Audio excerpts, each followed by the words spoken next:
Então, nosso tema é família. A Copa já terminou e nós não ganhamos, o nosso hexacampeonato, mas a gente pegou esse gancho aí para falar de uma outra disputa, de um outro jogo, de um outro elemento de mais valor do que o hexa, que é o bem da nossa família, das nossas famílias. De algum modo, eu compartilho daqueles que andam nos alertando, dizendo que os valores fundamentais que nos trouxeram até aqui, e entre esses valores, o valor da família, da busca de ambientes familiares bem estabelecidos, bem constituídos, do compromisso com a convivência e com o entendimento, da convivência familiar como um valor. E naquele domingo passado, então, nós tínhamos ceia, e de uma maneira bastante, até eu acho que passional, eu queria frisar naquela introdução que a gente vive, já há muito tempo, e essa luta que em cada época, em cada geração, assume um contorno diferente. Que luta é? A luta, a Bíblia descreve, os nossos adversários, é contra a carne, o mundo e o diabo. Contra o pecado que assedia a gente todos os dias.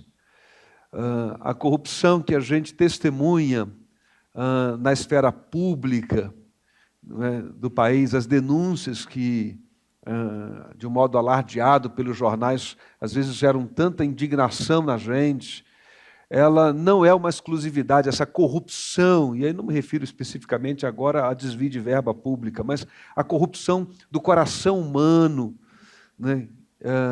é presente em todos nós, não é privilégio de poucos, não está circunscrito a um partido político, pode ser potencializado até por algumas pessoas mais do que por outras, Em determinados momentos, em determinados grupos e classes, parece que essa corrupção do gênero humano, a maldade do coração humano se potencializa, mas a Bíblia diz que todos pecaram e estamos separados de Deus.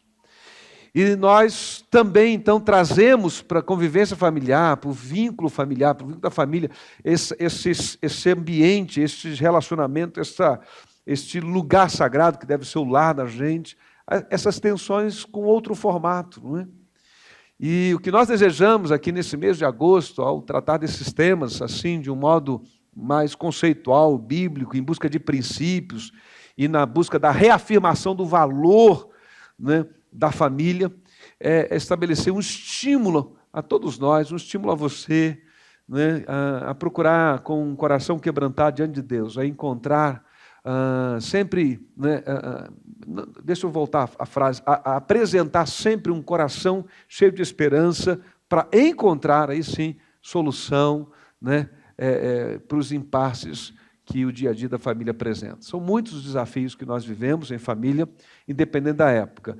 Em algumas épocas, a gente lida com algumas tensões diferentes de outras, mas o ser humano tem, desde o Éden, desde Gênesis, capítulo 3, vivido tensão familiar por causa da manifestação do pecado. Mas isso é o que é, mas não o que deveria ser.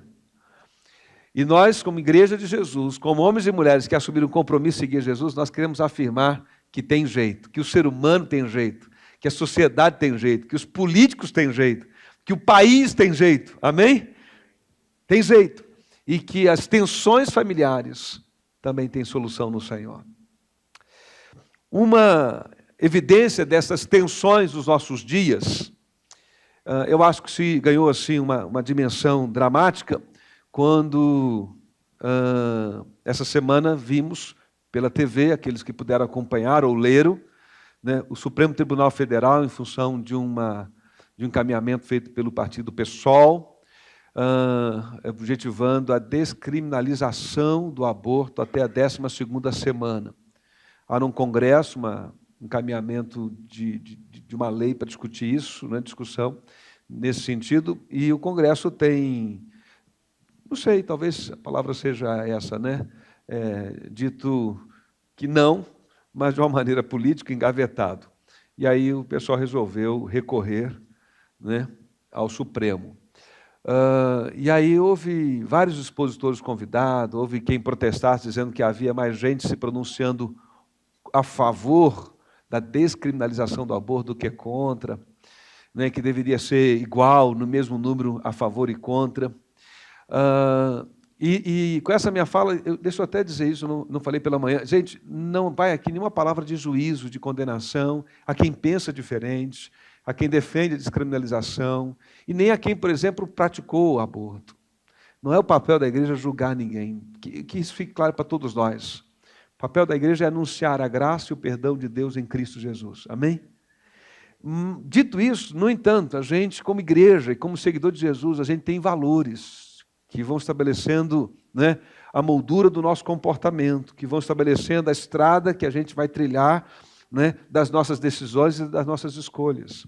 E quando eu olhei para aquela discussão toda que estava lá no Supremo, a impressão que eu tenho é que o que está em jogo é até onde vai a liberdade individual da gente fazer o que a gente quer fazer.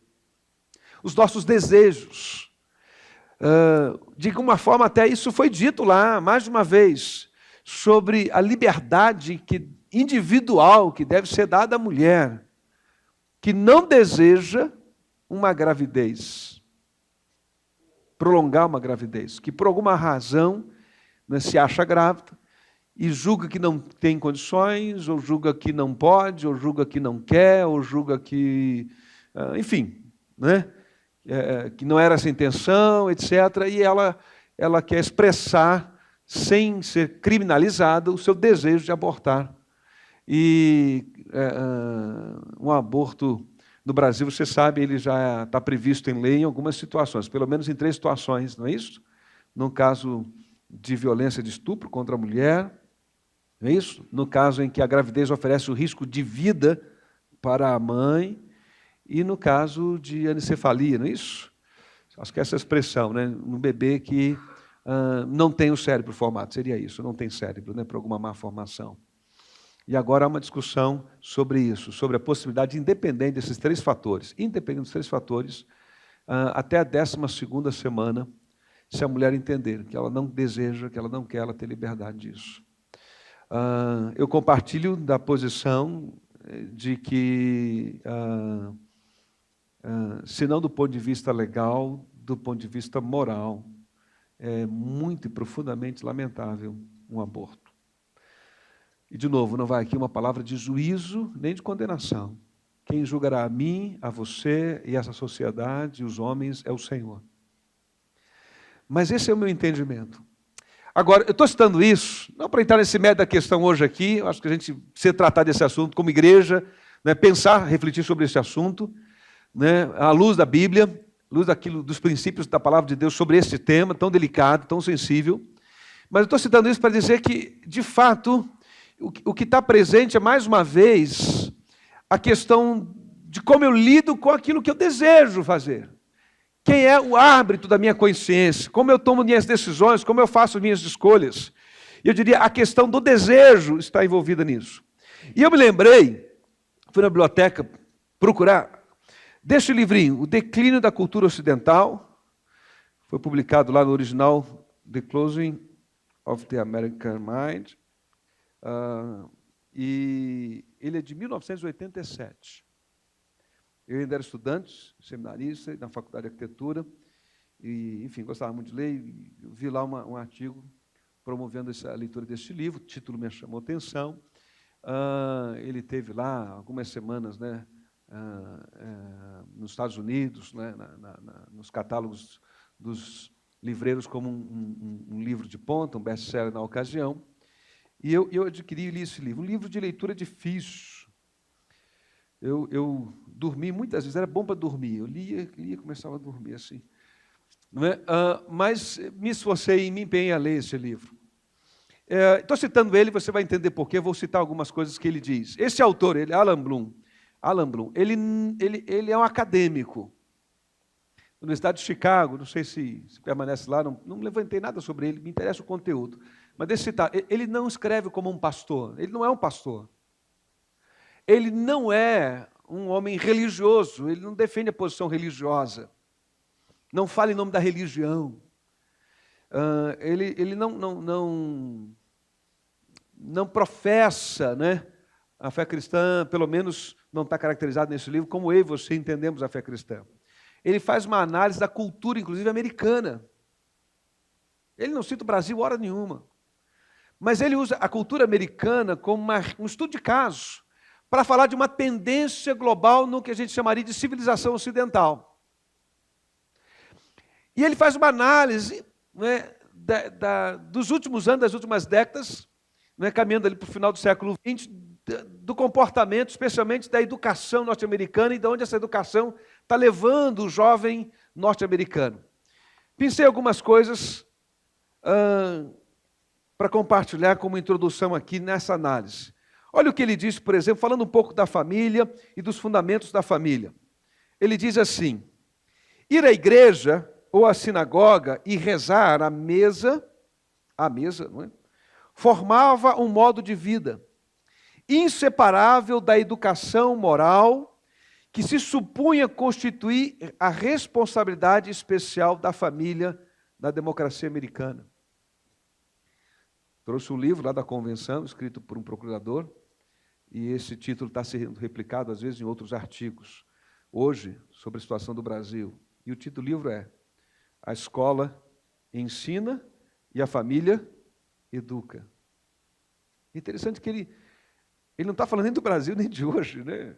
Mas ele diz que houve um momento em que a responsabilidade especial da família da democracia americana era de alguma forma, dar uma espécie de educação moral. E aí ele diz assim, presta atenção nisso, a perda do esteio de vida interior que era concedido àqueles que eram alimentados pela Bíblia, e ele está falando da Bíblia só como um livro do clássico, ele cita Sócrates, Platão, ele fala do ensino da filosofia nas universidades, e a Bíblia entra como mais uma literatura da história clássica, do pensamento ocidental. Então ele diz, a perda do esteio da vida interior, que era concedido àqueles que eram alimentados pela Bíblia, deve ser primeiramente atribuída não às nossas escolas ou à vida política, mas sim à família, a qual, com todos os seus direitos à privacidade, se demonstrou incapaz de manter todo e qualquer conteúdo próprio. Ele está fazendo uma crítica às famílias americanas, extenso, ele vai falar de um grande veículo de comunicação chamado televisão, né? E vai citar rádio, ele está longe de falar de internet, de YouTube, de Facebook, mas ele está prevendo alguma coisa. E ele diz que, de algum modo, as famílias deixaram de observar uma herança que receberam de valores e de princípios de vida.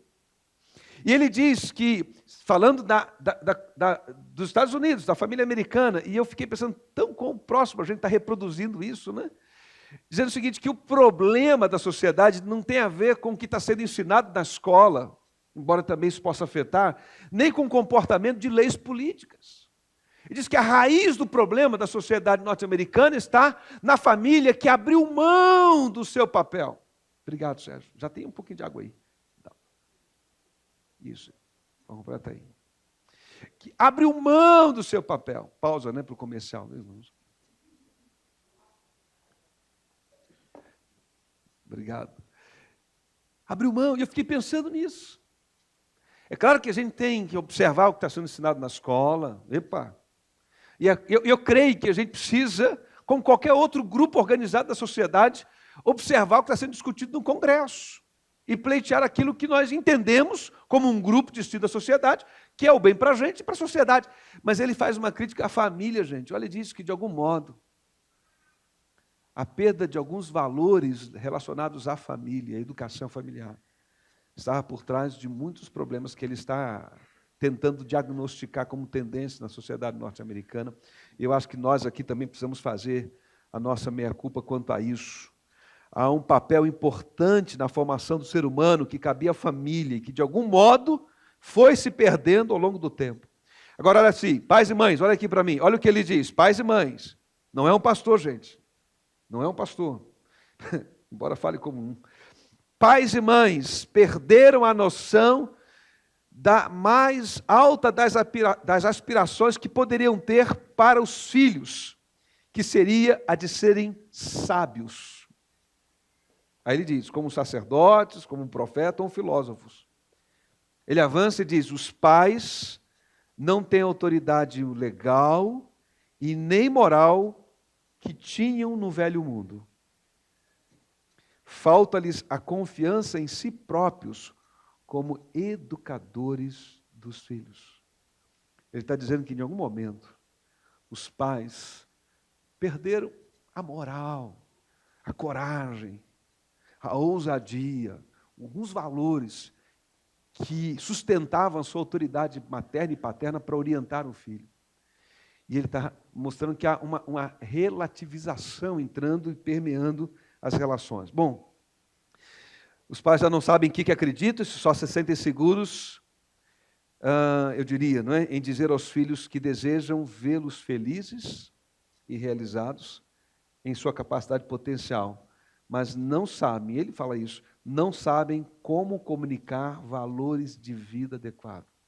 Traduzindo de novo, ele diz que de algum modo os pais estão preocupados sim com o sucesso e com o desenvolvimento potencial dos seus filhos, mas não sabem como comunicar valores para os filhos. E olha o que ele diz sobre valores numa sociedade. Ele diz, abre aspas, ok? Os valores mudarão inevitavelmente, assim como a opinião pública. Será que, gente, parece que ele está falando do Brasil. Ele está dizendo que a sociedade americana, e por que não dizer nós? Eu me identifiquei com essa leitura e fui...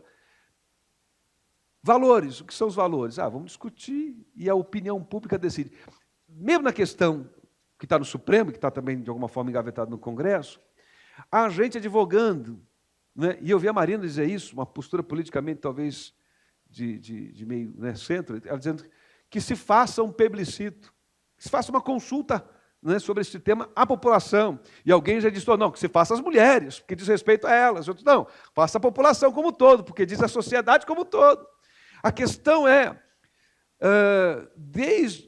claro, isso é um posicionamento político, entendo o que eu vou dizer, mas eu falo por mim e por você, desde quando a opinião pública dita a nossa conduta?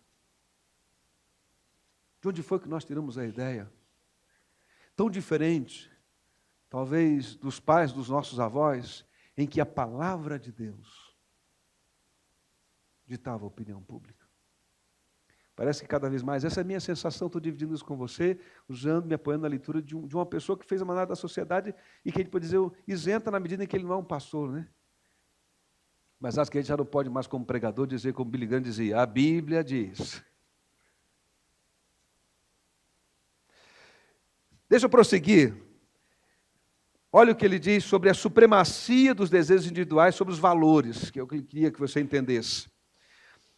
Ele diz assim, abre aspas, preste atenção, o caráter absoluto do desejo, desinibido de pensamentos virtuosos, caráter absoluto do desejo humano, desinibido de pensamentos virtuosos, é o que se encontra no estado da natureza humana, acrescento eu.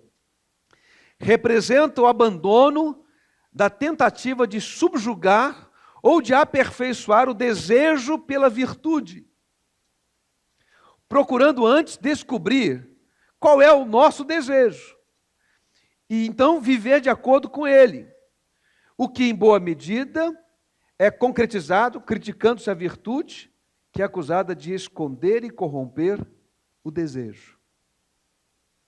O desejo torna-se um oráculo, entre aspas, que nós consultamos. A última palavra, enquanto nós, no passado, ele era a parte questionável e perigosa. Não deu para projetar o texto ali? Deixa eu tentar colocar isso de uma outra maneira para ainda ficar mais claro. O que ele está dizendo é que o desejo se tornou um princípio absoluto para as nossas decisões e as nossas escolhas hoje. O que você deseja é a grande questão da vida.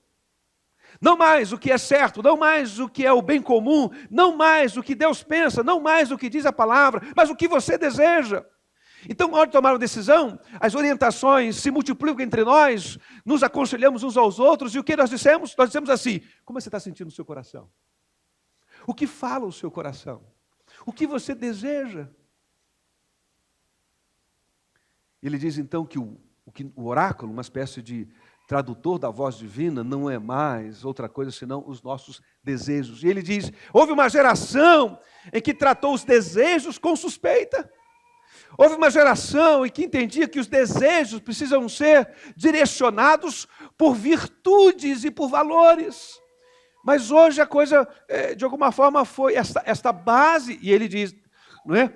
Falando da civilização ocidental, tem sido questionada, solapada, removida. E aí eu diria, em outras palavras, talvez agora fique mais claro onde eu quero chegar, já não desejamos uma coisa porque julgamos que ela seja boa. Mas julgamos que uma coisa é boa porque nós a desejamos. Você percebe a inversão? Houve uma geração que desejava algumas coisas porque no juízo de valores essa coisa era boa. Removemos o juízo de valores. Impera a vontade individual potencializada. E, portanto, o que é bom? O que eu desejo. E o que eu desejo é o critério para julgar o que é bom. Queridos, a questão que eu trago é em que medida nós devemos seguir os nossos desejos. É possível ser feliz se nossos desejos não forem plenamente satisfeitos? Como lidar na família quando há desejos em conflito? Para falar sobre isso, vamos chamar o nosso irmão Tiago aqui para conversar com a gente. Abra sua Bíblia em Tiago. Palavra do Senhor em Tiago.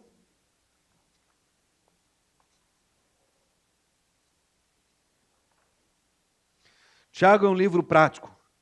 Meio-irmão do Senhor, provavelmente. Um dos pilares da igreja, segundo o Novo Testamento ali, segundo o concílio de Atos 15. E um homem prático, que fala da fé e nos desafia a uma fé prática, uma fé que seja aplicável aos desafios do dia a dia, uma fé extrema de confiança e dependência de Deus, uma fé que vai além do discurso, além de uma declaração de lábios, mas se compromete com princípios e valores de Deus para a vida e assume esses princípios de modo radical. E é Tiago, então, quem vai nos dar algumas orientações sobre essas questões ligadas ao desejo, um primeiro ponto de partida para a gente falar desse assunto. Então, lá em Tiago, capítulo 4, nós lemos assim, você está atento aí? Tiago, capítulo 4, a Bíblia diz assim, Tiago 4, a partir do verso 1, de onde vêm as guerras e contendas que há entre vocês? Não vêm das paixões que guerreiam dentro de vocês? Vocês cobiçam coisas e não as têm, matam e invejam e não conseguem obter o que desejam. Vocês vivem a lutar e a fazer guerras. Não têm porque não pedem. Quando pedem, não recebem, pois pedem por motivos errados para gastarem seus prazeres. Adúlteros, vocês não sabem que a amizade com o mundo é inimizade com Deus? Quem quer ser amigo do mundo faz-se inimigo de Deus. Ou vocês acham que é sem razão que a Escritura diz que o Espírito que Ele fez habitar em nós tem fortes ciúmes? Mas Ele nos concede graça maior. Graça maior. Por isso diz a Escritura, Deus se opõe aos orgulhosos, mas concede graça aos humildes. Portanto, submetam-se a Deus, resistam ao diabo, e ele fugirá de vocês. Aleluia. Ele prossegue, aproxime-se de Deus, e Ele se aproximará de vocês. Pecadores, limpem as mãos, e vocês que têm a mente dividida, purifiquem o coração. Em tristeza, lamento, chorem, troquem o riso por lamento, alegria por tristeza, e humilhem-se diante do Senhor, e Ele os exaltará. Amém. Não sei se você percebe, quero destacar, embora a gente não vá se ater a esse aspecto, Mas aqui, mais uma vez, está presente na fala de Tiago que a gente tem tensões na carne, na relação com a sociedade, o mundo, a cultura do mundo, o pensamento do mundo, a filosofia que guia o mundo e que muitas vezes se constitui em modos de vida, em lei que estabelece regras para a vida em sociedade, e também ele fala do diabo. Essas coisas estão muito relacionadas. Esse é o nosso adversário e é contra isso que a gente quer virar o jogo em favor da família. Amém? Eu queria reler esse texto com você, mas na linguagem de A Mensagem. A Mensagem é um livro, é a Bíblia, né, numa espécie de paráfrase, transliterado assim. Na verdade, paráfrase é talvez o melhor termo. E Eugene Peterson, que fez essa paráfrase de Tiago 4, ele disse assim, vou ler o mesmo texto, e achei que é uma linguagem mais apropriada para que a gente possa sublinhar alguma coisa aqui. Ele diz assim, de onde vêm todas as guerras e conflitos que assolam o mundo? Vocês acham que acontece sem razão? Raciocinem. As guerras acontecem porque vocês exigem. É do meu jeito ou nada feito. E para ter o que querem, lutam com unhas e dentes. Vocês desejam o que não têm e são capazes de matar para consegui-lo. Alguns querem matar no ventre. Invejam o que é dos outros e chegam a apelar para a violência. Sei que vocês não têm coragem de pedir a Deus. É claro que não. Vocês sabem que estariam pedindo o que não devem. Vocês são crianças mimadas, cada um querendo as coisas do seu jeito. Vocês estão querendo passar a perna em Deus. Se tudo o que querem é benefício próprio e enganar os outros, acabarão inimigos de Deus. E acham que Deus não liga? Pois Ele mesmo diz, tenho muito ciúme de quem amo. A verdade é que o amor de Deus é simplesmente incomparável. E Deus ainda acrescenta, eu condeno o coração orgulhoso, mas a minha graça abençoa o coração humilde. Então rendam-se à vontade de Deus. Ele quer trabalhar na vida de vocês. Diga não ao diabo e ele fugirá de imediato. Digam sim a Deus e Ele os atenderá na hora. Amém. Gente, muitos dos nossos conflitos familiares não se dá, conflito em família não se dá porque fomos injustiçados, porque alguém violou algum princípio e nós nos sentimos injustiçados. Quando eu olho para algumas das tensões da minha convivência familiar, eu preciso reconhecer, não sei se é assim com você, me arrisco a dizer que sim, em alguma medida, muitos, se não todos, tem a ver com os meus desejos não atendidos, por querer ver as coisas do meu jeito, da minha forma. E ao ver, e ao desejar ver as coisas do meu jeito, da minha forma, isso se choca com o jeito e a forma de ver dos que estão se relacionando comigo em família. Isso, né, transborda para o ambiente da família, para a sociedade de um modo geral. Mas como é que a gente então lida com os nossos desejos? É claro que nem todo desejo é pecaminoso, você concorda comigo? Não há... Veja, a Bíblia não diz, desejou, está errado. A Bíblia não descreve Deus como alguém que é contrário à vontade humana. Ah, o que você quer? Você quer ir para a direita? Então eu queria, minha vontade é que você vá para a esquerda. Como se Deus estivesse o tempo todo disponível, interessado em nos contrariar, e isso fosse uma espécie de punição e castigo. É evidente que não, há muita coisa desejável na vida, boa na vida. Mas a Bíblia diz que os nossos desejos, que as nossas expectativas estão distorcidas. E algumas vezes elas se manifestam no nosso dia a dia contrário à vontade de Deus para a gente, para a família. E nós temos que aprender a lidar com isso. Veja, repetindo, nem todo desejo é pecado. Está claro isso, amém? Mas todo pecado brota de um desejo. Nem todo desejo é pecado, mas todo pecado tem como raiz um desejo que não foi redimido diante do Senhor. Eu quero mostrar isso a você na Bíblia. Então me ajudem aí. Aqui em Tiago mesmo. Você está com o Tiago aberto? Volta aqui para o Tiago capítulo 1. Tiago capítulo 1, versículos 14 em diante. Tiago capítulo 1. Botou aí um pouquinho? 14 em diante. A Bíblia diz assim. Tiago, capítulo 1, verso 14. Cada um, porém... Aliás, vamos começar com o verso 13, perdão. Verso 13 diz: quando alguém for tentado, jamais deverá dizer, estou sendo tentado por Deus, pois Deus não pode ser tentado pelo mal, e a ninguém tenta.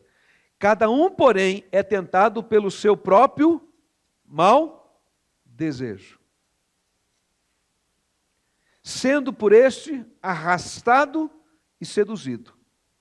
Verso 15, então esse desejo, tendo concebido, dá à luz o pecado. E o pecado, após ter se consumado, gera a morte. O que Tiago está dizendo? Nem todo desejo é pecado, mas todo pecado brota de um desejo. Por isso, lá no verso 21, adiantando alguns versos aí, o verso 21 do capítulo 1 mesmo, ele diz, portanto, livrem-se de toda impureza moral e da maldade que prevalece e aceitem humildemente a palavra implantada em vocês, a qual é poderosa para salvá-los. Gente, nós somos herdeiros de Adão e Eva, da lógica de Adão e Eva, que marcou a entrada do pecado no mundo. Você lembra do que diz a Bíblia lá em Gênesis? Quero ler para você Gênesis, não precisa abrir a sua Bíblia, deixa eu citar para você. Gênesis capítulo 3, versículo 6, descreve o olhar da mulher para a árvore. A árvore que Deus já havia dito que eles não deveriam nem tocar, nem, na verdade, nem não comer. Gênesis capítulo 3, verso 6, diz assim, quando a mulher viu que a árvore era atraente aos olhos, e além disso, desejável para dela se obter discernimento, tomou do seu fruto, comeu e deu ao seu marido, que comeu também. Nós somos herdeiros dessa humanidade caída, que olha, que vê e que deseja, e que diante do desejo, se não tiver valores e princípios estabelecidos a partir, no nosso caso, a partir do entendimento, do discernimento da vontade de Deus, esse desejo há de ser concebido, há de nos direcionar, há de nos modelar como homem, como mulher, como família, como sociedade. Antes de nos queixarmos dos políticos, de um modo geral, e antes de lamentarmos o nosso sistema educacional, de um modo geral, eu creio que deveríamos, com muita humildade, mesmo sendo homens e mulheres cristãos, repensar se essa cultura familiar da qual Alan Bloom critica, se essa descrição do ambiente de umas tendências familiares em 1987, se isso não diz respeito ao nosso modo como lidamos com a família, se em alguma medida a palavra de Deus tem deixado de ser o alicerce do nosso casamento, da nossa paternidade, da nossa maternidade, da relação pais e filhos, da nossa relação uns com os outros. Como lidar com os desejos foi a questão. Eu quero terminar agora falando 5 coisas para você, rapidamente. Amém? Só 5 coisas. Você está comigo?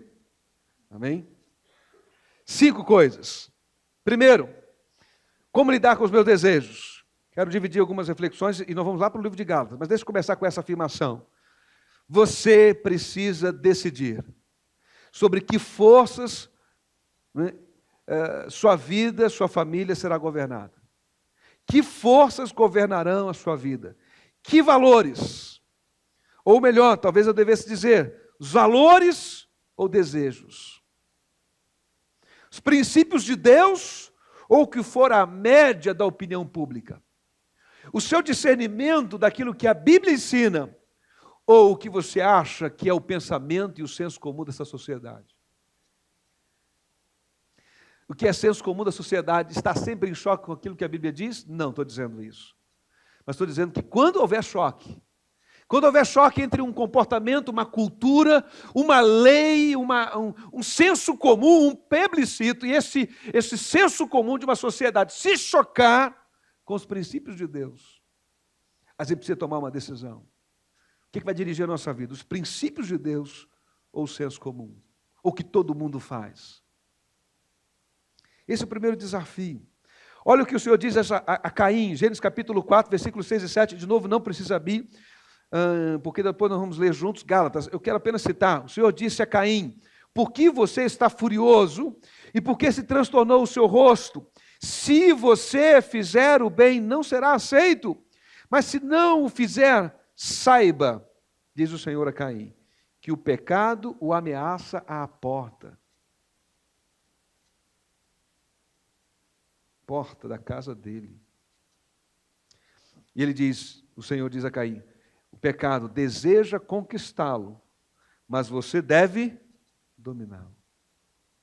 Abra sua Bíblia em Gálatas capítulo 5, eu quero citar mais 4 princípios para a gente considerar, para a nossa reflexão, e eu concluo com eles. De fato, são princípios que você já os ouviu em outras ocasiões, e eu quero então passar assim um marcador de texto nesses princípios em sua mente, em sua memória aqui nessa noite. Gálatas no capítulo de número 5, a palavra de Deus nos instrui sobre os nossos conflitos com a sociedade, com a gente, com o mundo, com o diabo. Essas tensões entre nos sentirmos livres para escolher que desejos serão livremente satisfeitos e que desejos serão subjugados pelo valor e por convicções e por crenças diante do Senhor. Então ele fala desse conflito interior. Ele diz, deixa eu ver a referência exata, ele diz aqui no versículo 17, assim, verso 16 em diante, ok? Amém? 16 em diante, a Bíblia diz assim: por isso digo, vivam pelo Espírito, e de modo nenhum satisfarão os desejos da carne. Carne que entra não como carne física humana, mas como uma palavra que descreve, falamos isso domingo passado, essa inclinação espiritual do coração humano para o pecado. Então, os desejos do coração humano que se inclinam em direção contrária à vontade de Deus. Olha o que ele diz então, verso 17. Pois a carne deseja o que é contrário ao Espírito, e o Espírito o que é contrário à carne. E eles estão em conflitos um com o outro, de modo que vocês não fazem o que desejam. Mas, se vocês são guiados pelo Espírito, não estão debaixo da lei. Paulo reconhece, escrevendo aos nossos irmãos em Gálatas, e o Espírito preservou esse texto para mim, para você aqui, então, nessa noite também, de que há um reconhecimento das Escrituras Sagradas que a gente vive muitas vezes uma tensão interna, na mente, no coração, entre o que a gente ambiciona e deseja. A gente deseja uma vida mais confortável e próspero, mas se a gente não administrar esses desejos, isso vira ganância, ambição desmedida. A gente deseja intimidade, amor, sexo entre homens e mulheres, ou expressão sexual qualquer que seja. E aí se a gente não criar ambientes adequados e não tiver princípios adequados para que a nossa expressão de sexualidade seja alinhada com aquilo que estava no projeto original de Deus, tudo será possível e, de alguma forma, a santificação, a santidade ou a identidade nossa, como ser humano, fica comprometida. Eu posso desejar, e aí eu estou falando de taras, de loucuras, e não quero entrar nessas questões da relação afetiva nisso. De novo, não quero julgar ninguém, mas eu estou falando de tantas coisas que a gente, às vezes, fica chocado, não é? De loucuras e de taras, porque é uma tensão. Se a gente ambiciona estudar, crescer, se a gente ambiciona viajar, se a gente ambiciona emagrecer, ou engordar, ou fazer ginástica para entrar em forma, qualquer coisa desejável, e muitas vezes desejável e boas coisas, podem, por falta de princípios e de disciplina, se tornar um grande problema, de fato é. Só que algumas coisas a gente vai empurrando, né, vai deixando passar, e algumas não têm contornos mais graves. O que o texto está dizendo é que, se nós quisermos, podemos viver uma vida pelo Espírito ou ver uma vida sem freios para os nossos desejos. 4 coisas que eu encontro nesse capítulo aqui em diante, até o capítulo 6. Quero dividir com você. Primeiro, capítulo 5, verso 22. A Bíblia diz assim: mas o fruto do Espírito é, repita comigo, é amor, o que mais está aí na sua Bíblia? Vamos ler juntos. Alegria, paz, paciência, bondade, fidelidade.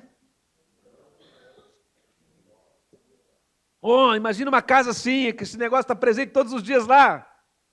Marido e mulher, pais e filhos, sogro, sogra, avô, avó, todo mundo. E você chega nessa casa, amor, alegria, alma pacificada, as pessoas são pacientes umas com as outras, elas esbarram na xícara de café que entorna na mesa, e ninguém se desespera, não é isso? Está tudo acontecendo bem, e há paciência uns com os outros. Os irmãos estão pensando que tomou bem café lá em casa agora, né? Ficaram assim pensando.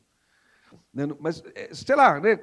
Aquelas coisas que irritam a gente, amabilidade, bondade, fidelidade, mas domínio próprio, gente, domínio próprio, os casais conversando, ninguém está alterando a voz, pais e filhos, e ninguém está batendo as portas de casa. Diz que isso é fruto do Espírito numa casa da gente. Então, o que a gente precisa fazer? Cultivar uma vida cheia do Espírito. Agora, olha lá, no verso 19, as obras da carne.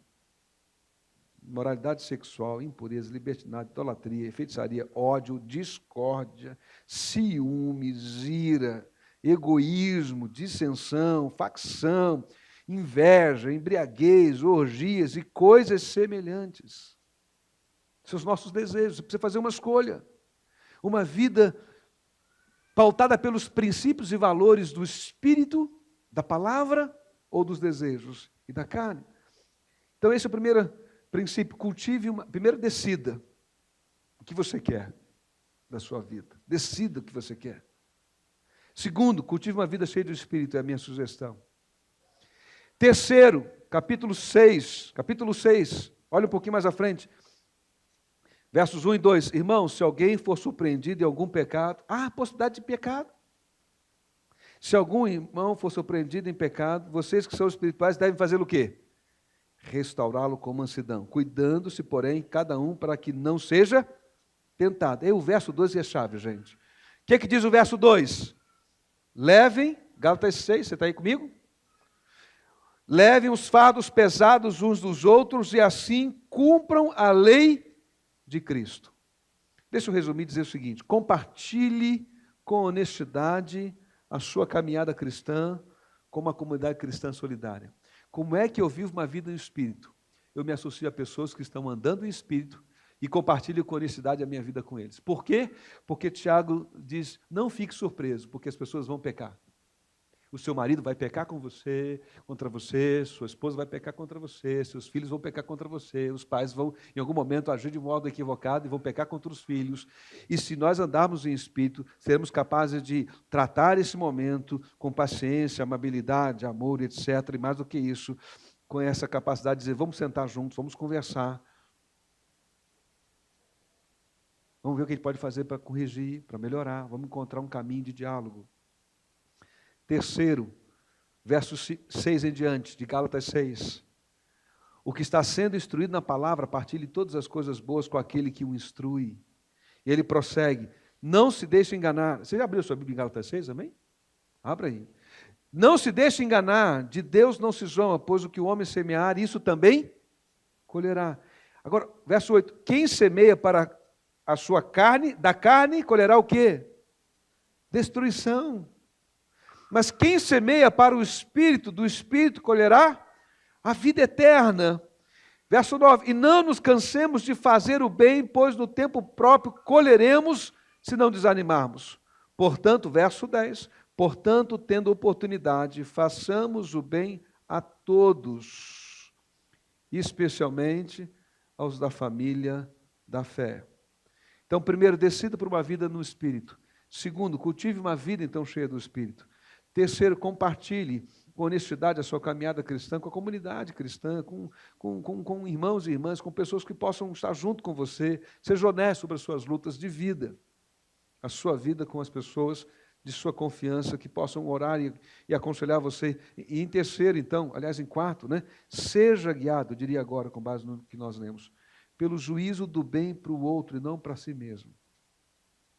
O que Paulo está dizendo aqui para os Gálatas? Gente, faça o bem para o outro. Esta é a regra. Este é o princípio. Interessante que na discussão do amor, havia lá várias pessoas, e um deles, o médico, fez uma exposição e fez, advogando que é uma questão de saúde pública, embora os números não estejam batendo, e há muita gente que contestando os números apresentados, parece que há, enfim, muita dúvida sobre os números citados. E aí ele disse que, assim como se a saúde pública trata com tolerância um diabético que não segue a regra, né, do tratamento, ou mesmo um alcoólico que luta com o alcoolismo, ele diz que essas pessoas não são criminalizadas, não é? Ele diz que é um erro da justiça, né, não cuidar da mulher, que empurrar ela para a clandestinidade quando ela quer fazer um aborto. Fiquei pensando nessas comparações. Acho que ele não foi muito certeiro, né, na lógica dessas comparações. Primeiro, porque o diabético, em tese, faz mal a quem? A si mesmo. Claro que a família está junto sofrendo, mas está falando de alguém que está ferindo o seu corpo, né? E quando falou de alcoolismo, sim, eu fiquei pensando na lei seca, porque é uma lei, ou estou errado? Há uma lei que diz que se eu dirijo embriagado na cidade, mesmo sem ter cometido nenhum acidente, mesmo que não tenha chocado ninguém no carro, basta eu estar parado numa blitz. Se o meu teor alcoólico estiver além daquele permitido pela lei, eu posso ter a minha carteira cassada por muito tempo. Como que não sou criminalizado por beber? Mas a questão é que não é se criminaliza ou criminaliza aqui. O que eu quero sublinhar é que há um princípio da palavra de Deus. Quando eu tenho que tomar uma decisão que diz respeito aos meus desejos, eu preciso levar em conta como ele afeta a vida do outro. Houve uma época, e aí o Alan Bloom quem diz isso de novo, parece um pastor, me perdoe se isso é enfadonho ou desconfortável citá-lo, mas há uma coisa interessante que ele diz, eu me identifico, ele diz, mesmo não sendo alguém que está lendo o texto bíblico, ele diz, houve uma época em que o homem era um valor,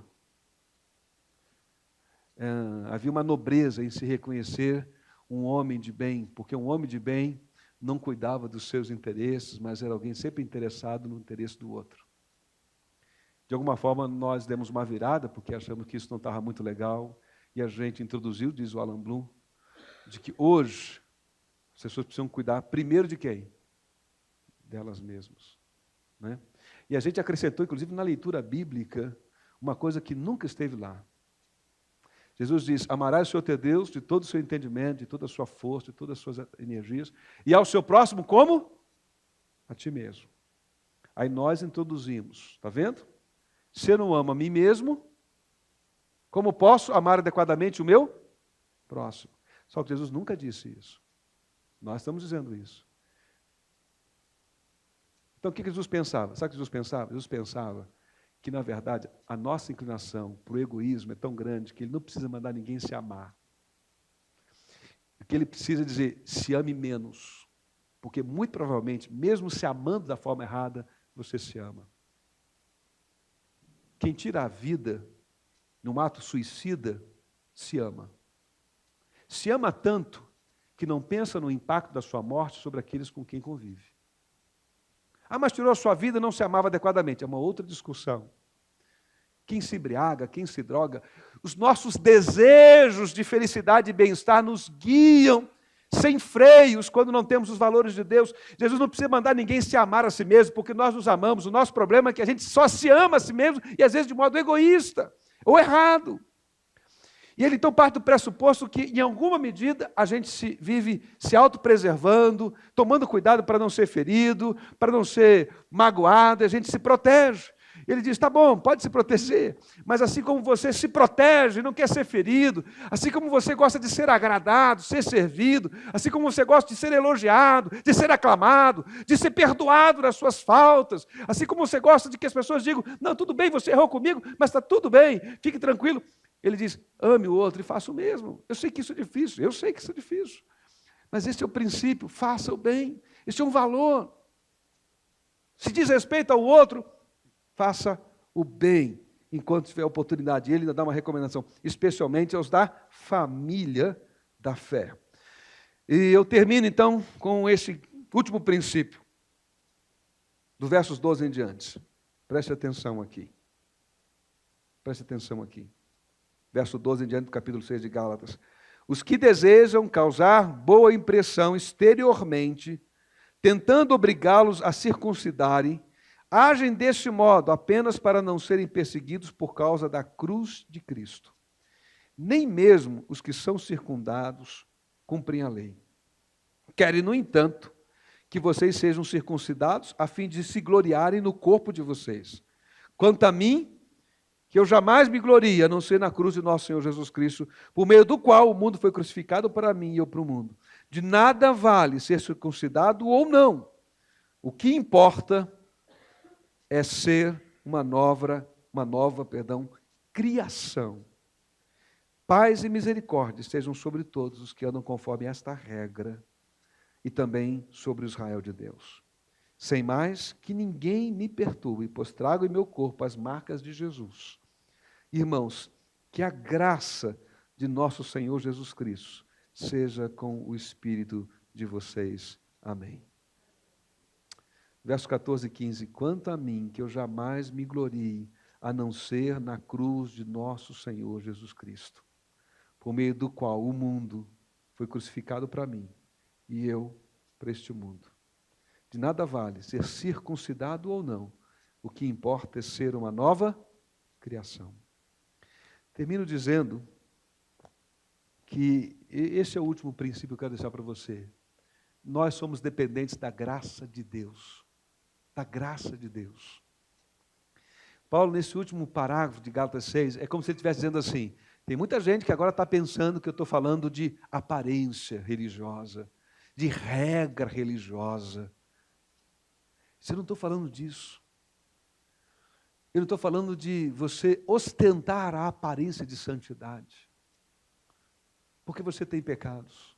E você vai tropeçar neles em algum momento, mais cedo ou mais tarde. Tomara que sejam os menos graves possíveis, né, para a sociedade, para aqueles com quem você convive. Mas você vai tropeçar no egoísmo, vai tropeçar talvez na mentira, vai tropeçar na luxúria, vai tropeçar em pensamentos impuros, vai tropeçar em pensamentos de ódio, de morte, de vingança, de maldade. Vai tropeçar, mas reconheça isso. O CR tem funcionado como um ministério está em embrião, né? É embrionário esse ministério, né? Um embrião, né?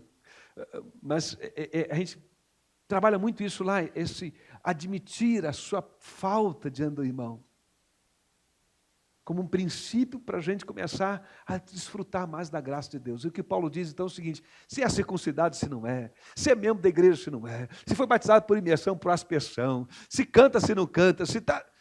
O que é importante é que você seja uma nova criatura, porque as outras coisas vão vir.